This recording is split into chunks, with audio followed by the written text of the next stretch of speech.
கோவை குறிச்சி பிரிவு பகுதியில் பக்ரீத் பண்டிகையை முன்னிட்டு இறைச்சிக்காக மாடு அறுக்கப்பட்டது தொடர்பாக தகவல் பரவியதால் சிறிது நேரம் பரபரப்பு நிலவியது. தகவல் அறிந்து சம்பவ இடத்திற்கு விரைந்த காவல்துறையினர் நிலைமையை கட்டுக்குள் கொண்டு வந்தனர்.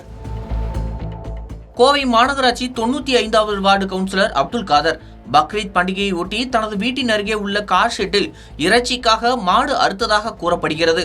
இதுகுறித்து பொது இடத்தில் மாடு வெட்டப்படுவதாக தகவல் பரவியதால் அப்பகுதியில் சலசலப்பு ஏற்பட்டது. தகவல் அறிந்து காவல்துறையினர் சம்பவ இடத்திற்கு விரைந்து சென்று விசாரணை மேற்கொண்டனர். அப்போது சம்பந்தப்பட்ட இடம் அவரது சொந்த இடம் என்பதும் அங்கு இறைச்சிக்காக மாடு அறுக்கப்பட்டது என்பதும் தெளிவானது. இதைத் தொடர்ந்து காவல்துறையினர் அங்கு திரண்டிருந்த பொதுமக்களை சமாதானப்படுத்தி அப்புறப்படுத்தினர். இதனால் அப்பகுதியில் ஏற்பட்டிருந்த பதற்றமும் குறைந்தது.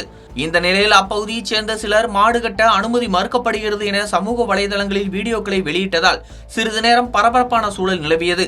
குறிச்சி பிரிவு எஸ்ஏ காதரனா வீட்டுல வந்து மாடு அறுத்துட்டு இருக்காங்க. அவங்களுடைய செட்டு கார் செட்டுக்குள்ள வச்சு மாடு அறுத்துட்டு இருக்கிறத இப்ப காவல்துறை மாடு அறுக்கக்கூடாது, இந்த மாட்டுகளை எல்லாம் நாங்க கோசோலைக்கு பிடிச்சிட்டு போறோம் அப்படின்னு சொல்லி இப்ப மாட்டை பிடிக்கிறதுக்காக இங்க வந்திருக்காங்க.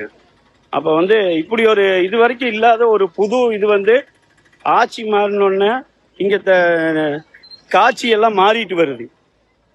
இது உத்தரப்பிரதேசமா இல்ல தமிழ்நாடான்னு தெரியாத அளவுக்கு மாடு அறுக்கக்கூடாது, அறுத்தானா நாங்க கோசலைக்கு தூக்கிட்டு போவோம், உங்க மேல வழக்கு போடுவோம்னு சொல்லி இப்ப காவல்துறை இங்க நின்று இருக்காங்க.